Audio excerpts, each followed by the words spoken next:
Hello and welcome everyone. मैं सुमित आपका स्वागत करता हूं बुल इन्वेस्टमेंट में। आज के इस वीडियो में हम पावर सेक्टर के बादशाह एनटीपीसी स्टॉक का एनालिसिस करेंगे, क्योंकि अभी हमें ये स्टॉक काफी अट्रैक्टिव वैल्यूएशन पे मिल रहा है। तो आज हम सबसे पहले इस स्टॉक का फंडामेंटल एनालिसिस करेंगे और फिर चार्ट्स पे देखेंगे कि हमें स्टॉक में क्या सिचुएशन देखने को मिल रही है। और आगे बढ़ने से पहले मैं आपको बता दूं कि हमारा एक टेलीग्राम चैनल भी है जिसमें हम फ्री में इंट्राडे फ्यूचर्स एंड ऑप्शन के कॉल शेयर करते हैं और वो भी फ्री ऑफ कॉस्ट है। तो चैनल को ज्वाइन करने के लिए लिंक आपको नीचे डिस्क्रिप्शन में मिलेगा। So let's begin. तो सबसे पहले हम कंपनी की बात करें तो एनटीपीसी एक गवर्नमेंट ओन्ड पावर सेक्टर की कंपनी है, पावर जनरेशन की कंपनी है। ये कंपनी इलेक्ट्रिसिटी जनरेट करती है और वो इलेक्ट्रिसिटी को स्टेट डिस्ट्रीब्यूशन कंपनीज को देती है, जिससे वो कंपनीज हमारे घर पे डायरेक्टली इलेक्ट्रिसिटी ट्रांसमिट करती है। और कंपनी के अगर रिटर्न प्रोफाइल की बात करें तो कंपनी ने एक साल में हमें लगभग 27.3% का निगेटिव रिटर्न दिया है और 5 साल में हमें स्टॉक ने लगभग निगेटिव 22.09% का रिटर्न दिया है। अब हम कंपनी के वैल्यूएशन के बारे में बात करें तो अभी हमें एनटीपीसी काफी चीपर वैल्यूएशन पे देखने को मिल रहा है। अभी एनटीपीसी अपने फेयर वैल्यू से नीचे हमें ट्रेड करते हुए नजर आ रहा है। एनटीपीसी एक लार्ज कैप कंपनी है, एक गवर्नमेंट ओन्ड कंपनी है with a market capitalization of 85,340 crore rupees.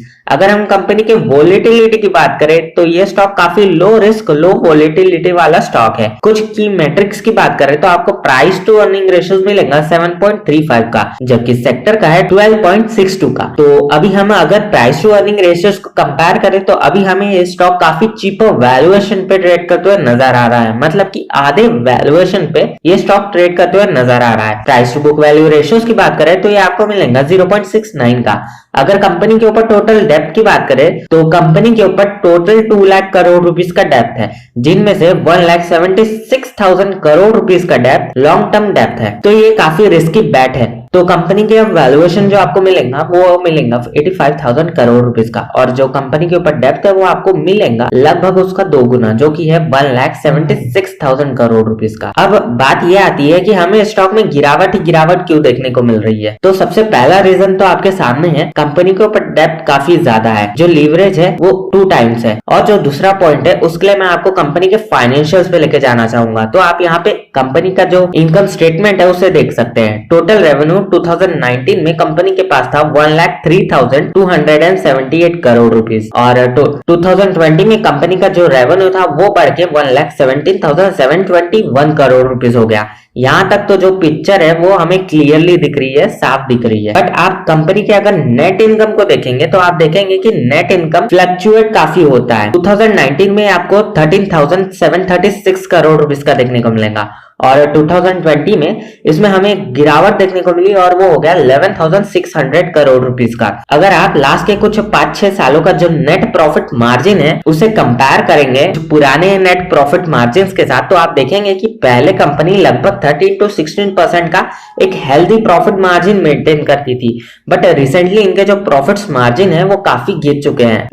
अभी करंटली कंपनी 9.3% के आसपास का प्रॉफिट मार्जिन मेंटेन करती है। तो ये भी एक रीजन है कंपनी के शेयर प्राइस में हमें गिरावट देखने के लिए जो मिल रही है। और जो एक और रीजन है वो आपको मिलेगा कंपनी के शेयर होल्डिंग पैटर्न में। अगर आप प्रमोटर होल्डिंग को देखेंगे तो आपको क्लियरली दिखेगा यहाँ से प्रमोटर्स ने अपनी डिसइन्वेस्टमेंट की है। जून 2019 में कंपनी के प्रमोटर्स के पास लगभग 56% की होल्डिंग्स थी और करंट क्वार्टर में कंपनी के प्रमोटर्स के पास लगभग 51% की ही होल्डिंग रह गई है। तो अगर किसी भी कंपनी के प्रमोटर्स डी इन्वेस्ट करते हैं तो उसको ये माना जाता है कि जो कंपनी के प्रमोटर्स है उन्हें अपने बिजनेस पे भरोसा नहीं है। और मैं आपको एक और पॉइंट बताना चाहता हूँ। देखिए, ये एक पावर जनरेशन कंपनी है, तो ये एक हाईली रेगुलेटेड बिजनेस है। कंपनीज जो रेट है वो अपने हिसाब से नहीं बढ़ा सकती। कई बार ऐसा होता है कि जो कॉस्ट ऑफ प्रोडक्शन होता है वो सेलिंग प्राइस पर यूनिट से काफी ऊपर होता है, तो ऐसे में चांसेस है कंपनी लॉसेस भी फेस कर सकती है। तो अब हम सीधे चार्ट्स का एनालिसिस करके देखते हैं कि हमें चार्ट्स क्या बताते हैं। तो आप लंबे पैटर्न में देख सकते हैं कि हमें स्टॉक में गिरावट ही गिरावट देखने को मिल रही है। मार्च में हमें स्टॉक में एक बड़ी सी गिरावट देखने को मिली